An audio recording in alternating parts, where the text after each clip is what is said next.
రాష్ట్ర చరిత్రలో యూరియా కోసం రైతులు బాధపడిన రోజులు లేదు. ఎప్పుడు కూడా యూరియా అందిపోయేది.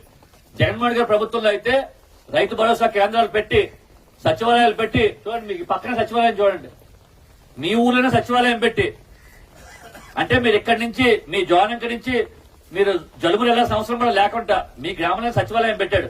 పెట్టి 20 విభాగాలకు సంబంధించిన ఉద్యోగస్తుల్ని ఇక్కడే పెట్టాడు. ఇప్పుడు నా ఉద్యోగస్తులు ఎవరికి వేశాడు? మా కార్యకర్తల పిల్లలకు, మా సర్పంచ్ పిల్లలకి వేయలేదే.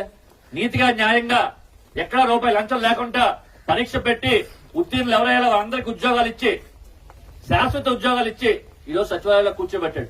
మీకు ఏ అవసరం సరే, పెన్షన్ కావాలన్నా, కార్డు కావాలన్నా, సర్టిఫికేట్ కావాలన్నా, ఏదన్నా సరే నేరుగా అక్కడికి వెళ్తే సరిపోతుంది. వెంటనే అక్కడ అధికారులు మీకు స్పందించి కార్యక్రమం చేసే కార్యక్రమం.